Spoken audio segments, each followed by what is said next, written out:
Welcome back to Incremental, the Continuous Improvement Podcast. This is our practice edition where we talk about improvements made during the week and tie them back to lean principles. This is episode 123.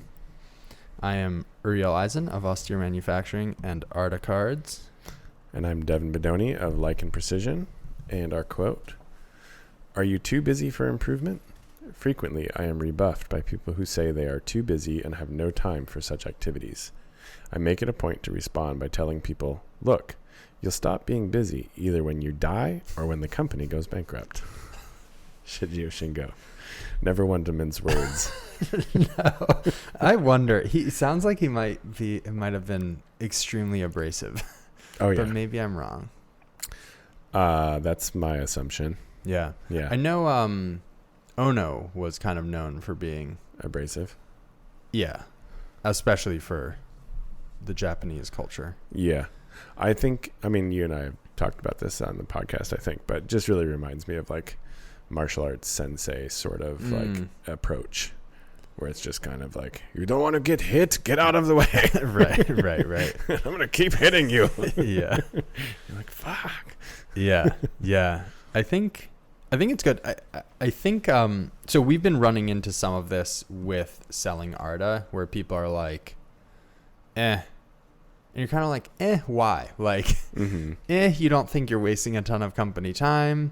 You don't want to, like, and it's kind of, yeah, we're too busy. We're working on other things, which, or we just like hired a person to do that. Like, yeah, problem solved. And the frustrating part, obviously, some element is like, I'm trying to grow a business and customers are good for growing businesses. So like, sure. Obviously that's part of it. A bigger part to me is kind of like, your personal, what is your outlook on life that you're kind of like hearing about these things and then going like, meh. It's just, I don't know, hard to imagine. Like, yeah. I don't know. I mean, I think it's right. Like, it's complicated. We always, as business owners or managers or whatever, have the things that we're focusing on in that moment and feel like we have to tackle like the low-hanging fruit that we have to tackle in that moment to deal with. Mm-hmm. So I'm sure that's a part of it. Like, yeah, like I haven't focused on feeds and speeds in our machine for years now. Right. And just now I'm like kind of coming back to like, okay, maybe this is something we need to pay attention again. Like, yeah, not that we've solved everything else, but we do sometimes come up against cycle time being an issue again. Mm-hmm.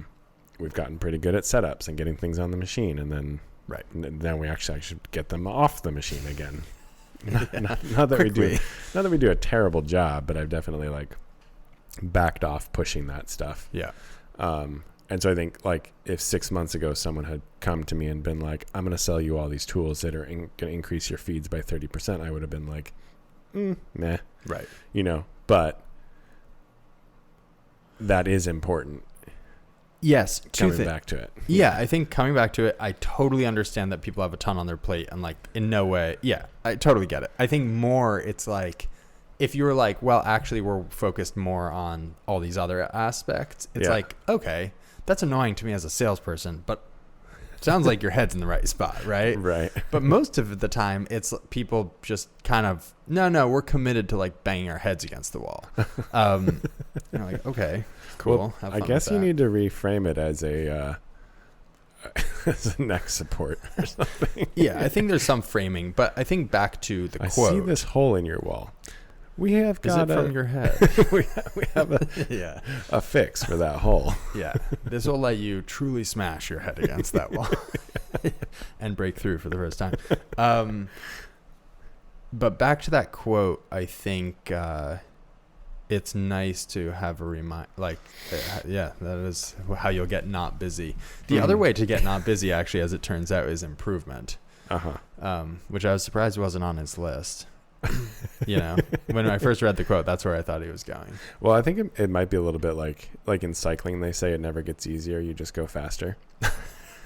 Right. I think that's exactly what it is. It's more like that. Yeah.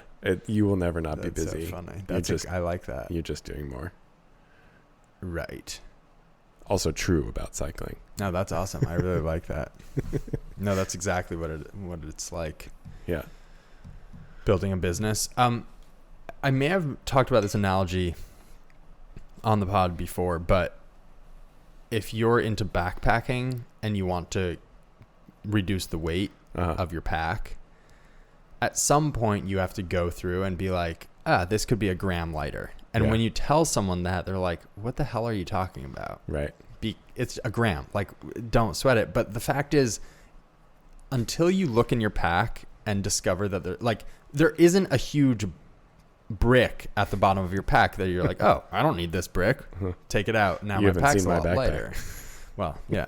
I think the bricks are there in business. Yeah. And I think that's sort of the operation focused, process blind. Right. I think there's a ton of root cause stuff that are those bricks that people forget to look at. The quote from last week, same deal. Mm-hmm. But at some point, if someone comes to you and says like, hey, we can lighten your load by 10%, and it's kind of like, yeah, I don't know. Like, you do have to at some point be paying attention to those. To the grams. Not exactly to the grams, but just to improving things. Yeah. Just a little bit. And not, I'm not saying like, hey, want to double your revenue.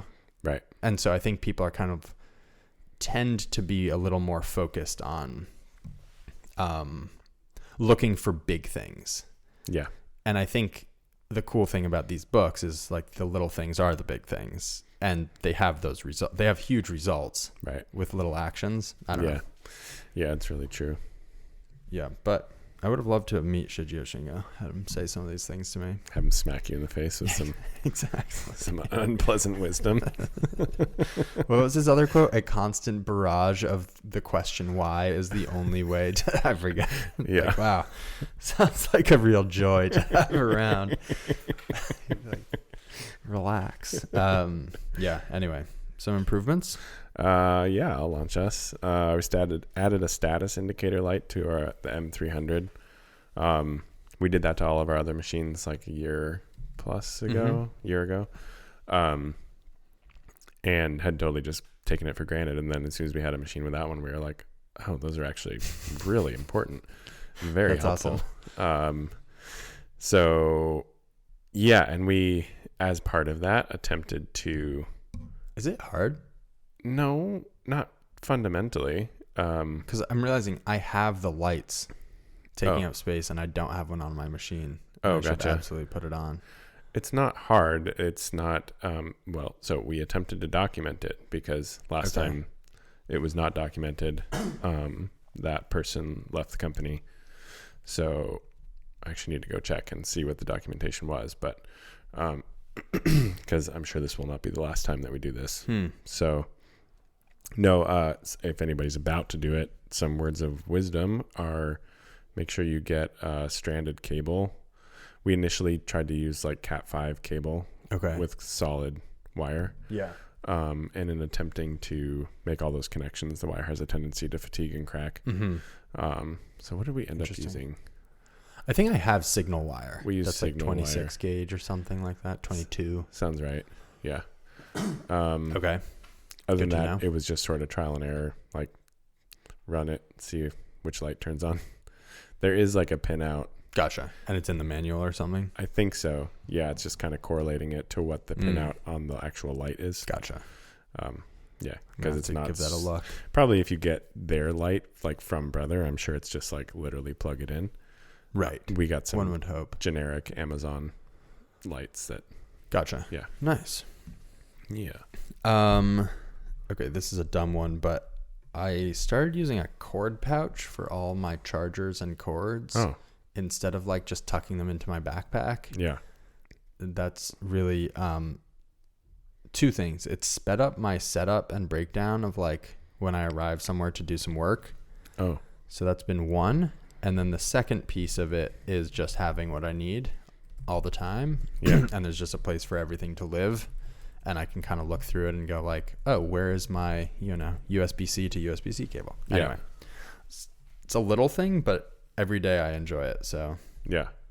Actually, on that note, just reminded me, I got a docking station for my laptop at work for the same reason, because I have like a barcode scanner, two monitors, backup hard drive, right, mouse, power cord, and like every morning it's this whole like so nice. now it's just two cords. And is that just a plug on the side, or is it like a whole station thing? The one I got is just a plug. So nice. It's like a little box that sits, on your desk or whatever, and everything else plugs into it. And then this particular one plugs into my computer with a lightning. Gotcha. Is it lightning? Thunderbolt port. Yeah. Yeah. Very helpful. Very nice. I have some improvements. We've been working on an SOP tool in Arda, which I meant to test yesterday, but haven't. Just try to make it simple but powerful, and it's always a bit of iteration there. And then this is a fun thing that probably belongs more in the theory episode, but while it's top of mind, Kyle took the time to go through all of the data for Austere's purchase history, because we were talking a lot about production leveling. Not your purchase history, your sales history. Sales history, yeah. Good point. And then gave me a full report on like, this is how many of every single variant you sort of produce. Right. And so then if you want to divide that out over the number of days of production, you can see exactly how many of each thing we should produce every day, which was very cool on one hand. On the other hand, it immediately was obvious to me that I have no idea what to actually do with that data, because it just brought up a lot of questions. Like, we have bulk orders, which are just, in the grand scheme of things, are fairly anomalous. Like, some company decides to buy 1,000 buckles in blue. Right. That doesn't mean we should produce 2 buckles every single day in blue. Or, that's not, the math doesn't math there. Sure. Yeah. Right. And so I think what was cool about it is there's additional work to be done. Those numbers are very helpful. I have no idea in what way quite yet. I have some guesses, which is we want to take the high confidence products and use those products to level production, but not just level production by SKU, but essentially level production by value chain. So that we're sort of pulling on all value chains evenly all the time as much as possible. Because there's that concept of the bullwhip effect, which I guess someone wrote a paper about. Isn't that from Eliyahu, or is that a separate thing? It may be. Someone, yeah.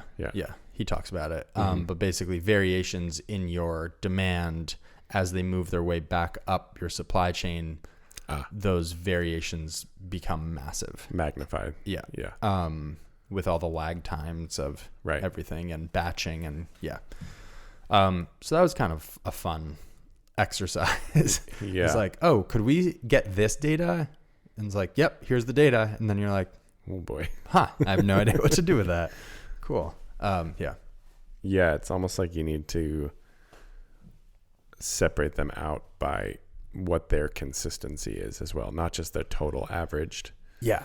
But like what things routinely were purchased in what general quantity every week. That's a good point. Right. Like if there was something that was purchased every single day, you're kind of like, okay, well, let's make a few every single day. Yeah.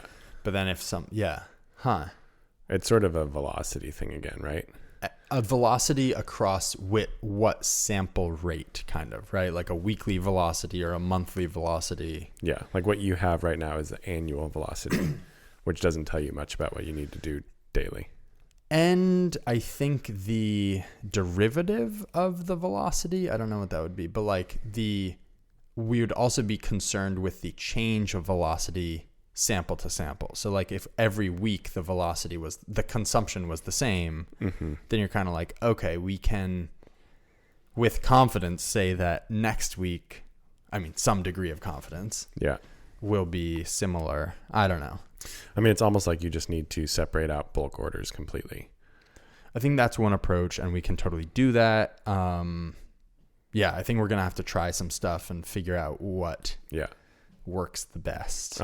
But the really fun thing about it is that, again, the second you think you like, I think it was a Feynman quote, like anyone who says they understand quantum physics doesn't understand quantum physics. I feel that way with lean a little bit. It's like every time you're kind of like, oh, this is how we should do it.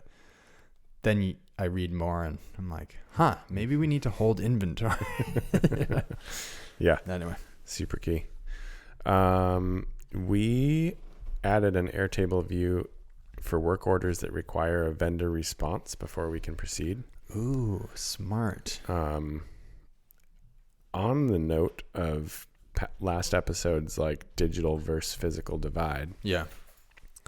Now we have an issue of needing to remember to go look at that view, which is not entirely intuitive without some other physical sort of reminder.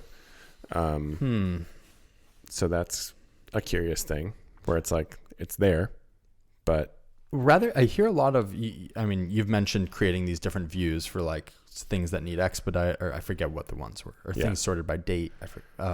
The different views. Is there an option to do highlighting so that no matter the view you're in, you see a change? Right? Like color code it. Anything that needs a response is yellow. I mean, I'm making that up because maybe that's the wrong, but do you know what I mean? That way, any view you're in, if you go to do a job, you're kind of like, oh, this needs a response, or this needs, I don't know, just a thought.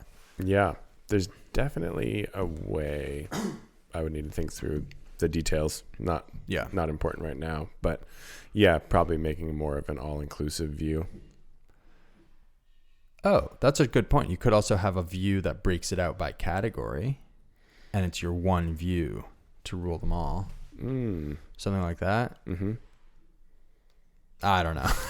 I'm sure every single time you make a change, it's kind of like, okay, better in these ways, worse in that way. It tends to be, yeah. But in any case, it's now a place where you can go and have the noise separated out if you remember to. Nice. Yeah. Yeah. So this is funny. We had another broken probe tip, which is annoying. Basically, our roughing mill comes in, and if okay, this is a failure on a few fronts. The part was to ask why, maybe not 5 times, but at least one time. The part was thrown by our roughing mill, which broke the probe tip.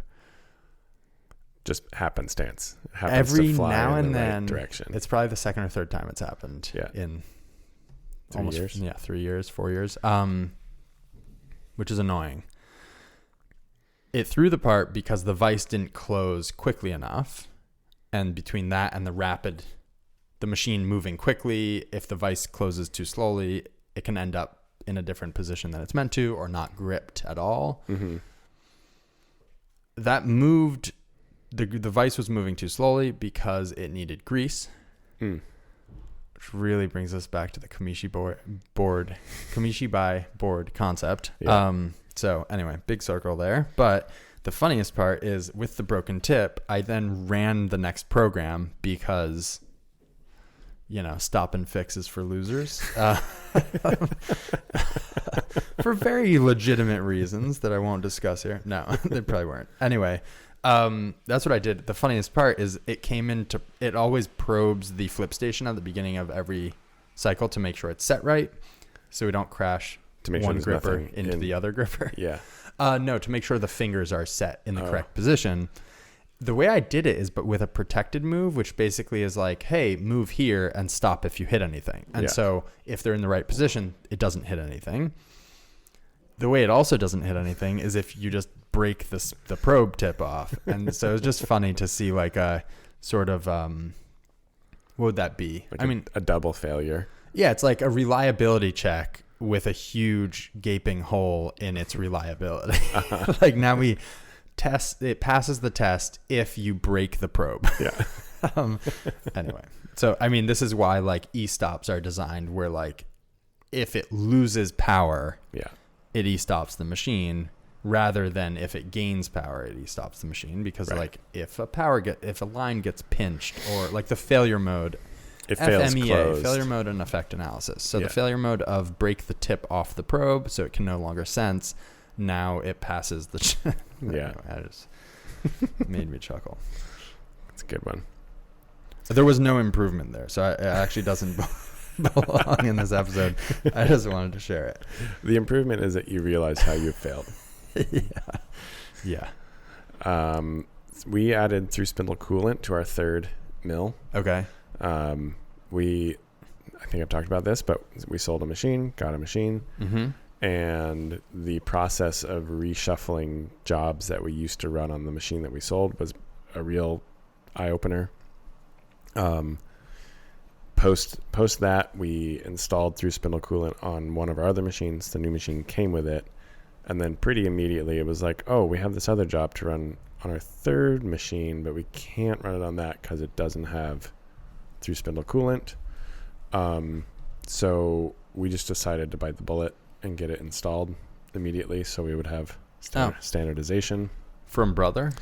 No, we just did the DIY version. Okay. So now all three machines have through spindle coolant. Nice. At the same time, we also duplicated our auto vise and shunt gripper valving on that second machine, so that we at least have the capability to run gripper programs on that if we ever need to. We're going to try and push everything towards our production focused machine, our R450, but it was a little bit challenging to get caught in this moment where many different jobs all had to go through one machine while another was not super busy because of equipment sort of capability. Yeah. I was thinking, so this is interesting. So making improvements, Goldrat's whole thing is like improving anything but improvements on the bottleneck are waste, essentially. Theory of constraints, find the constraint, improve it. That is true, but improvements across the board are valuable to the whole business only with cross training, because if you free someone up from mopping the floor, but the only thing they know how to do is mop the floor, it's like, okay. Well. Yeah. Similarly with the tools, right? It's like finding more capacity on a machine that can't do anything else is completely pointless, but effectively what you've done is made more machines cross-trained in a funny way. Yeah. And there's the concept from that Lean Job Shop book, or Job Shop Lean, I forget what it's called exactly. Basically, you kind of have this like inverse relationship. The more stable your production is, the like more stable flow, the more effective a cell approach becomes. Or what approach? A cell. Okay. Yeah. A cell / single piece flow approach. The more variable your production is, the more effective what's the other term? But like a departmental approach becomes, where you flow from department to department, and you can, within that department, you can kind of like tap any asset that's available. Yeah. And so finding sort of your balance in your particular shop is a key thing. That's interesting. Yeah. Because you can imagine if you have high variability, but all of your stuff is aligned in cells, but like one, a job assigned to a cell only uses one of the three machines, that whole cell is occupied, but it's only 30% underutilized. Yeah. 30% utilized. Kind of comes back to sort of some of the ERP stuff we were talking about, a lot theoretical utilization and kind of how you juggle stuff. But that seems to be from my experience, that seems to be true, that if your work mix is highly variable, having departmental and very, like versatile and distributed capacity across your shop becomes really helpful. Yeah. Makes scheduling sort of a non-issue. I mean, I'm sure, of course it's an issue, but less fewer. Yeah. That's cool. One last improvement. This is very much, I don't know if beta is even the word for it, but trying to use AI to map value chains, as we kind of mentioned. Really cool results that are largely correct based on information we already have gathered in other ways. The cool thing that we're hoping it does is giving a level of control to production processes, meaning like sort of from the command and control, like we can decide that next month we're going to triple production and then have a viable path toward doing that with still while maintaining tight feedback loops of Kanban. And so instead of just releasing a plan to the shop floor and then hoping it gets executed, which is sort of full command and control, this would be, we can control what is going to happen in the future, but then the actual execution of that is still left up to this pull system. Anyway, it's fun to click a button and then have it spit out your value chain. That was super cool. And the prompt, like, I don't know if it's quite engineering, but like getting the prompts to do the thing, very satisfying eventually. Anyway, it's just cool. Nice. 2 quick ones here before we wrap up. I got a new computer, like I mentioned, and the computer that I've had since before I had any employees. Okay. So this was an opportunity to do a kind of a fresh start and get as much as possible off of my personal computer. So moved all of our file storage to the cloud for business stuff. Yep. And kind of reorganized how we were organizing that in the cloud. Make it a little more accessible, less bloated and random. Nice. Devin's weird way he thinks. Over 10 years. Yeah. Organization. Yeah. So that's a big one. That was good.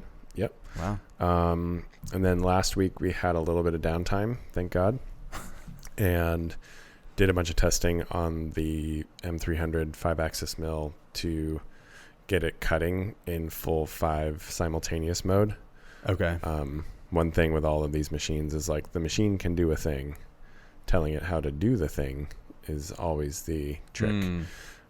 So we're proofing out different G-code stuff to get it to run the different modes without alarming and stuff. But that was very satisfying, and now I have good information to pass off to my post-processor editor. Oh, cool. So that hopefully very soon we'll have a post-processor that we can just be fully confident in to do all the things the machine is capable of doing, which will be very cool. That's awesome. Yeah. Yeah. And that'll be cool. Is a great place to wrap up for today. Yes, it is. Thanks everyone for listening. We enjoy this very much. I mentioned to somebody that something about the podcast, and they're like, "You're doing a podcast? When are you launching?" And I was like, "Oh, it's been going on for like a year and a half.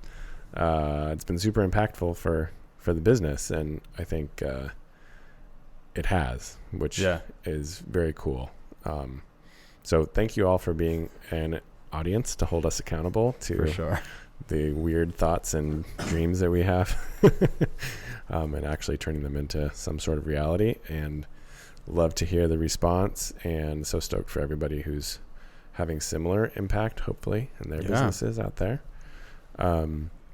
You can find me on Instagram at lichen_MFG, on the internet at lichenprecision.com. You can find the pod at incrementalci on Instagram.